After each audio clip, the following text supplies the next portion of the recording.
Hello, welcome back to my channel. Today I thought I'd make some cheddar cheese and sun-dried tomato bread. So here goes. All you need for this recipe is obviously a plant pot bottom, which I do. This was bought at the local store for £2.50, and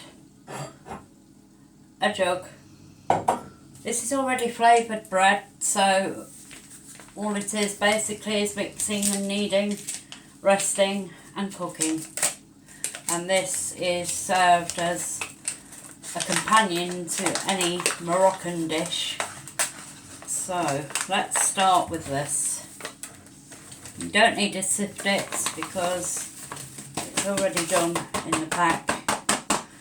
So then I'll just take 320 millilitres of warm water, which I have, or I don't have. Bear with me 1 second. You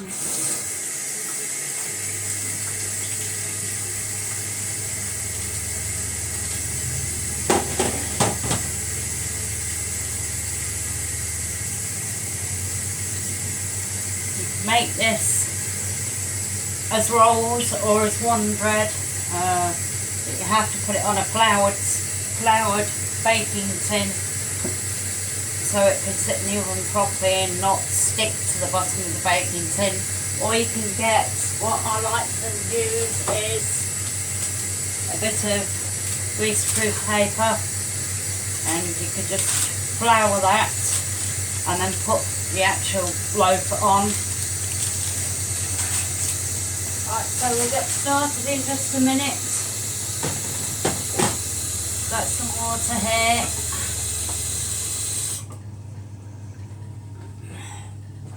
Right, so just warm water. So if you want to add any dried herbs to this, I mean it's sun-dried tomato and cheddar cheese, so you could probably add a bit of basil. So we'll just add a bit of basil to that. Makes it nice and tasty when it comes out the oven. And then obviously mix it in well. These are good for making breads on these plant pot bottoms, because obviously the mixing bowl is big and sometimes you can't get to knead it properly, so just run your fingers through it. It doesn't matter if you spill anything, because when you're kneading then you can pick up the rest of it. So just keep adding the water and keep mixing, and then your bread will soon come together to form a ball.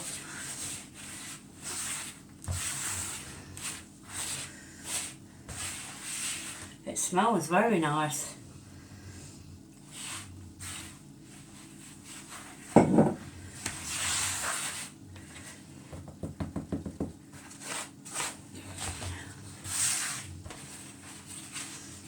As I say, I make this every day because I do like fresh bread rather than store-bought bread, because I don't know, fresh warm bread, it's got a quality of home when you put nice butter on, and or have it just normal. Here you see we're forming big lumps now, so if you do keep doing it and just keep putting the water in, and if you need more you can add more, and you just don't work it too much. You just like whisk it with your hands really.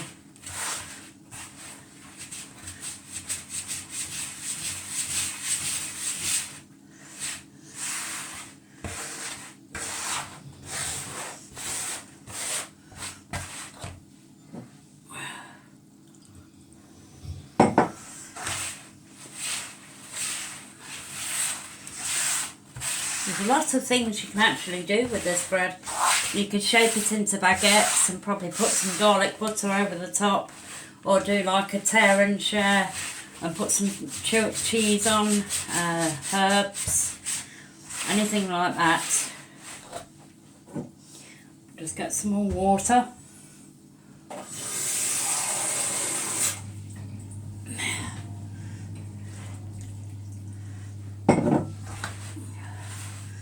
So make sure all of the dry ingredients are incorporated into the bread, and then you can start properly getting it together.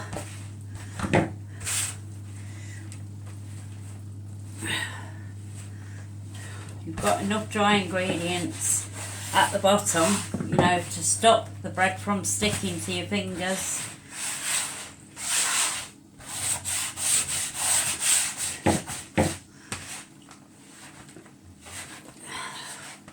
It's quite light bread as well, it's not too dense, and it tastes absolutely beautiful when it comes out the oven. I mean, as I say, we have it with most of our dinners and stuff, and just bit it around the actual plant pot holder. I don't know actually what to call this, but plant pot holder tray, you know. And if you see that the flour is getting too wet, you can always put a bit more flour, any purpose flour, along with it, and just move your hands together to get all the bits off, because it does stick. Now don't forget to wash your hands before, obviously, for germs and stuff.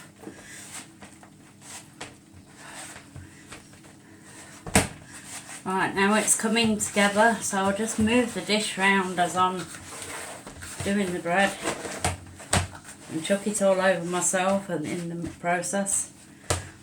Right, so this is probably going to need some more flour.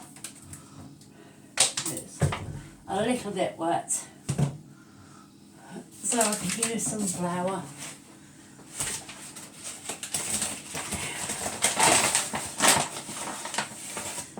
Put a little bit on my hands and just a little bit. Make sure you get all the bits. I mean, if you've got a perfectly kneaded bread, then all the bits and everything should come off the plate. And me, I don't like to waste anything because it's a beautiful bread. There are Moroccan breads out there, and English. I do English bread too. But I like to do some Moroccan breads because they're quite flat. They're like flat breads. I think it's Cobs it's called. It's Khobz. Need some more flour. I could just knead it with one hand because it's only a small packet.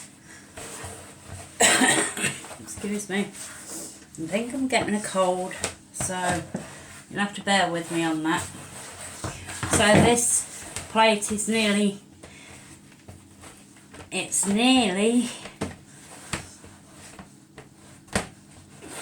all done. As I say, you've still got to get the stuff off your fingers, and if you can just rub your hands together, it makes like little threads, and then you can incorporate it into your dough ball and get it off your hands.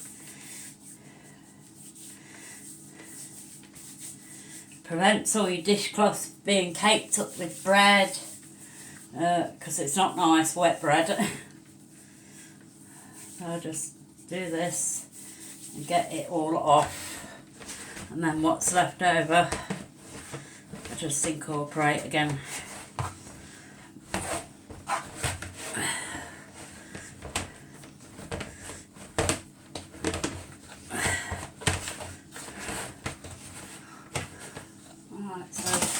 Tiny bit more flour, just a pinch I'd say. And then what you don't use you can just sweep to the sides, and that's getting better to manage now, which is good.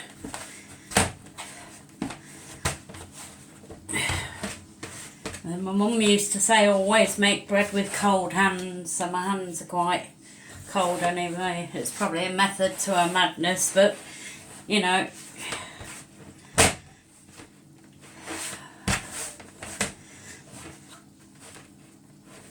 And then you just shape it into your ball. I like to pinch it and put it over like that, and then shape it into the bowl like that. And it should, when you touch it, it should spring up.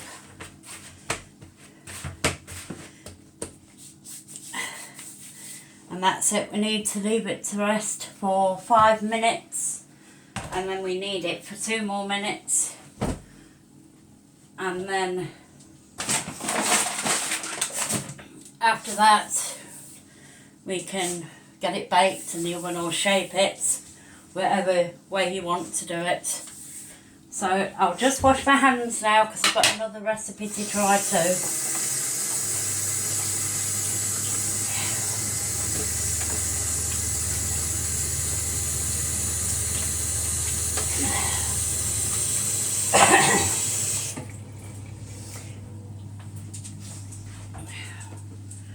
So, right, just clean this down a little bit. Ready for the next bit coming along. Right, so get rid of that. Right, so the next thing I'm going to make is moroccan shakshukka. It's like a meatball. It's like a tiny meatball in like a tomatoey garlicky sauce, and at the end of it you can put obviously your herbs and spices on, and you can also put eggs on the top, but you have to bake the eggs in the oven with the actual dish. So for this I'm going to need a pepper,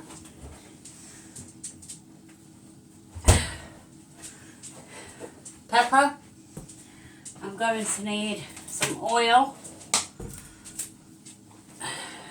red onion, you can do 1 big one or you can do 2 small ones. It's up to you, the choice is yours. It depends how your onions grow in your country. Then I'll need minced garlic and a can of tomatoes. Any tomatoes will do, plum or chopped. I prefer the chopped ones because it makes a nice rich sauce. So then you have 2 tablespoons of salt. You can use either fine grained salt or the coarse salt. I prefer the coarse salt. I don't know why. Right, so then you can have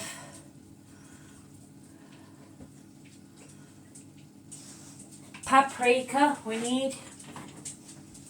So right, I'm referring to my recipe.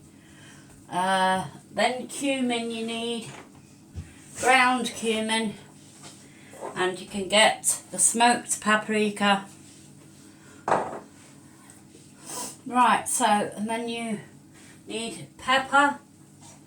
You can either use this pepper, white pepper, or cayenne pepper in this one. And you need some chopped fresh parsley.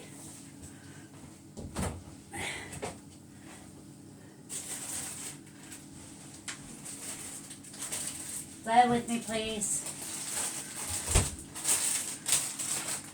Coriander as well. That's fresh.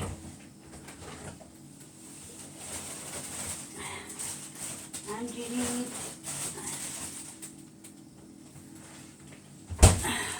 some parsley as well. And for this we need 3 eggs. The chopped fresh parsley and the coriander are only to garnish after you've made the dish. We need 3 eggs. This serves about 4 people, obviously, because you put it in a tagine. So if we get 3 eggs, just trying to find a dish to put them in so they don't break.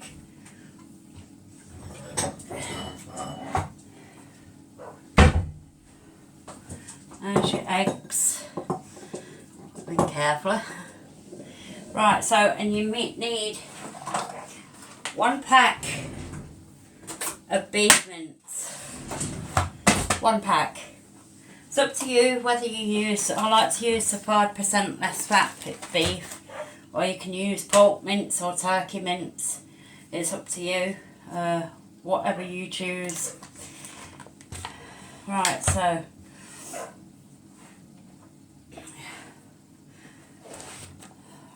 so we get the mixing bowl ready. This is what we'll be serving this in. It's a tagine, and obviously you put your stuff in there and you cover it. This is used for water, and I think it stops the tagine from cracking, or you can put a spoon underneath to let the air escape out, and then this will be okay. Right, so just get a mixing bowl and we'll start. Right, so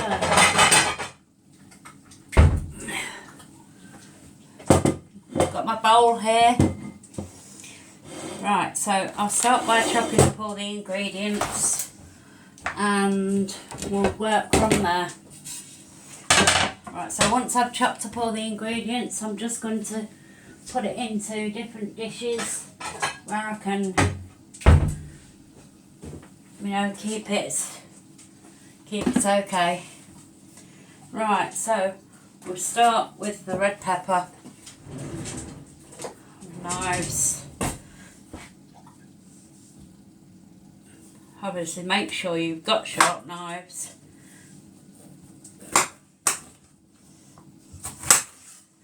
And you just cut around. I never use this part. I just save the seeds. And then I can plant them for more peppers later. Obviously, if you get a smaller knife, you can take these parts of the peppers out, this bit here, because it's quite bitter in cooking. So I'll just take them out and discard them.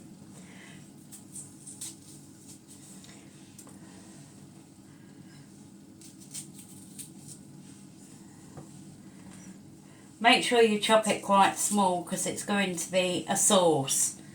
So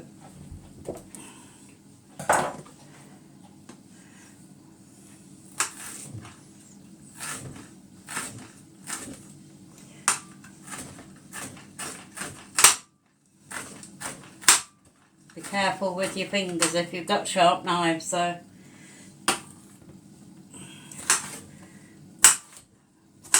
peppers smell delicious.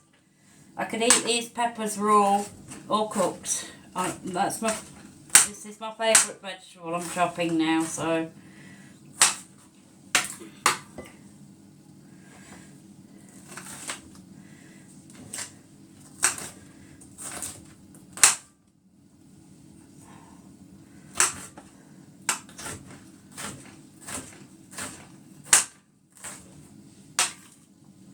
doesn't matter how big you have the cubes. It depends on your personal preference.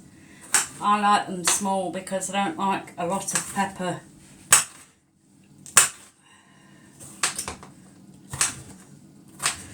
And the last one, we'll do this.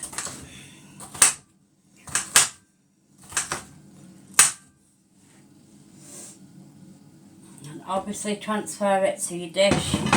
Obviously when you've chopped all your vegetables up as part of a bit to incorporate with the whole meal that we're having.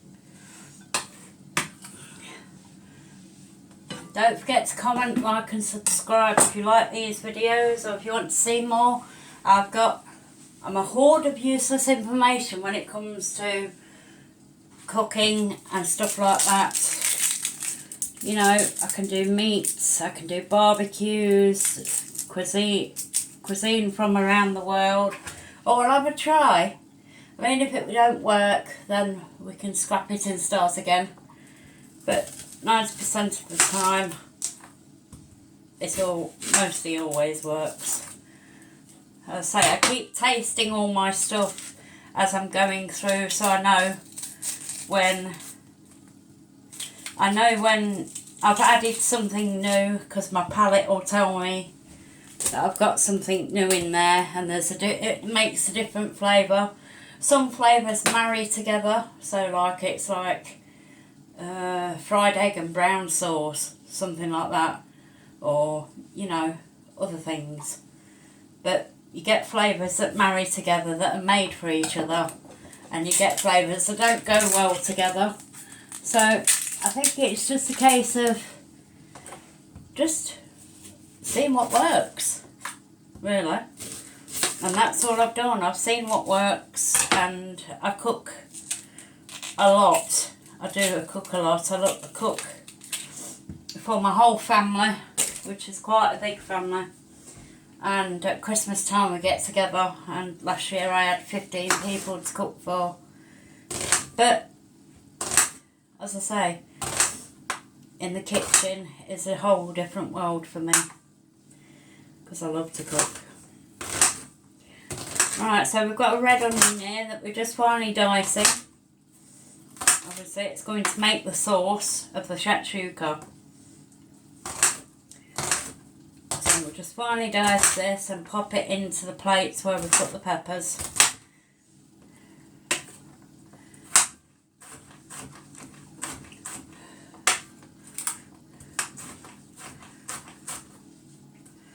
Just remove the skins. I really should have put my apron on, because everything goes down my clothes. I'll just put that in to the plates with the peppers on.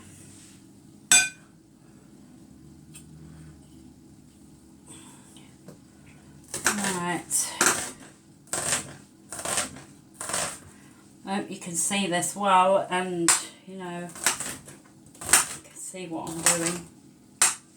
I do have knives for everything. I studied at college for catering, but for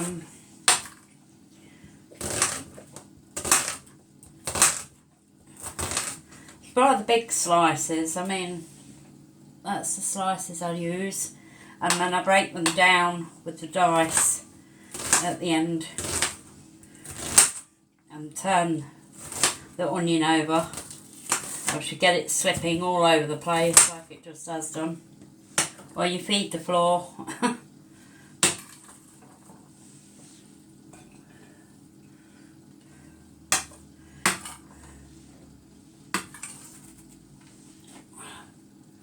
Right, so we can move on. Onion's strong. Right, I'm just going to wash my knife out, obviously, because it's had the juice of the onion on. Wash my hand, and we could probably mop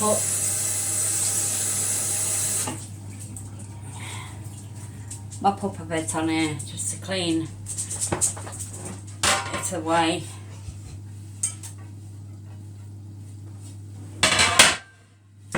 Right, what's next? Right, I'm going to take some flat leaf parsley and chop that up, but I'll put that in a difference, obviously, because these herbs are quite delicate in flavour. So what I'll do is I will get 2 bowls out. There's one. So I can put parsley in one and coriander in the other, and move these to the back, because obviously it's a very small kitchen. So meanwhile, I will preheat the oven for the bread.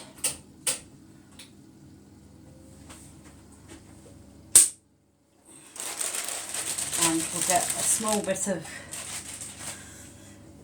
right, what does it say? 1 tablespoon of chopped. So probably put a little bit more in for the flavour.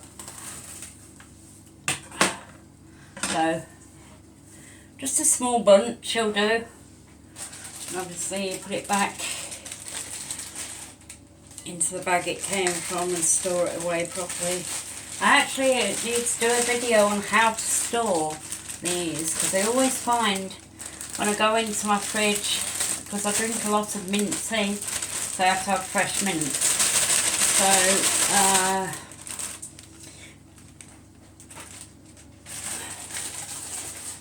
I always find the herbs go black sometimes, you know, so I need to find out a way to actually store.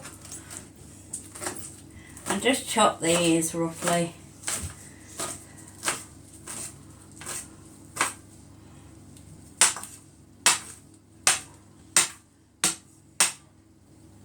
Oh, it smells beautiful. I say you could just pull it into the front and then just hold the front of your blade and it chops it smaller.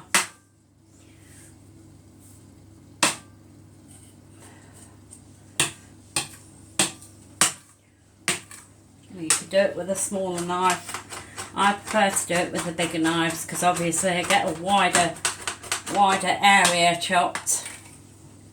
So as soon as that's done, I can put it in there.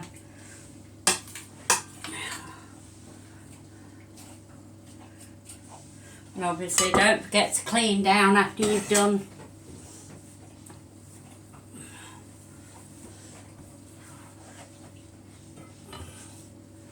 Right, so next is parsley.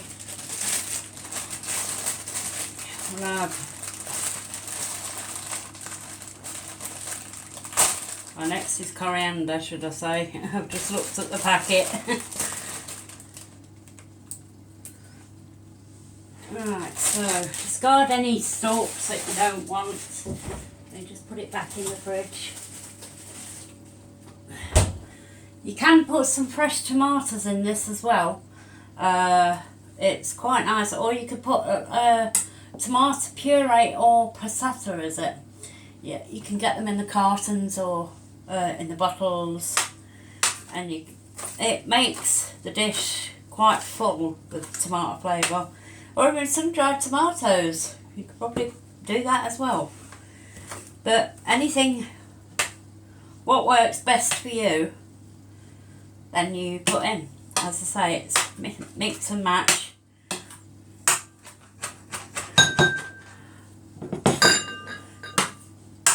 So we'll roughly chop these again and pull them back into the centre. I'm going to let the knife do most of the work. And you'll find that you have a good chop when it's done. And say any bigger leaves, just put them onto the top of the pile because that gets chopped first anyway. So, and that's what you're left with. Right, so obviously we'll put this into the other dish.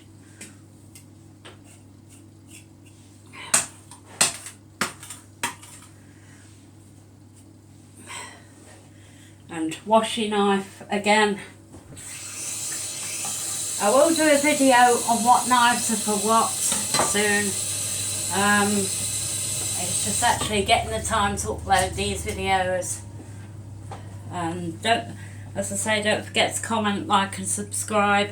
And maybe, you know, try the video that I'm doing now. Try the recipe and see how it goes for you. And well, you need to try it to actually know what it tastes like. I mean, a photo doesn't do a dish justice. So say try it and see how you go. You never know. Right, so now I've got a couple of pinch pots here. They're just for spices and stuff. So we will teaspoon and a tablespoon, and we'll start with the spices now. Right, so wet spices in one and dry spices in another. So your wet is going to be your garlic, so I'm lazy actually. I get the minced garlic, so it saves me a lot of hassle. It's quite strong, it's from Nishan, and it is quite a strong garlic. And some of the supermarkets, they do get a smoked garlic, and they are really quite nice because it takes a lot of the pungency away from the garlic, so it makes it almost sweet and it tastes really lovely. So we need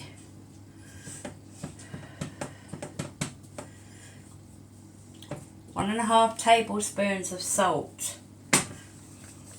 1.5 teaspoons of salt. Tablespoons? Right, okay. Right, so 1.5 of salt. This is going into the dry ingredients. And 2 teaspoons of paprika. So you can either measure it on here, or you can just measure it by knowing, you know, when to stop. So I'll just measure it like this, 2 teaspoons. That's probably about it. And then we've got 2 teaspoons of cumin. Again, I'll measure it like that. I mean, the Moroccan people, very friendly, so hospitable. They love this spice. And to use another spice, it's called ras el hanout, and I'll show you that now. Ras el hanout, and it smells, well, it has black pepper, coriander powder, ginger powder, smoked paprika, allspice, cardamom, mace, nutmeg, turmeric powder, so it's quite a flavourful spice. You can do it yourself at home, but I like to buy it already made, or if I have a trip to Morocco to see my husband, then I'll buy there, because obviously coming from the right country is good. And ras el hanout, ras means head and hanout means shop. So it's the head of the shop, this head of spice. It's useful information.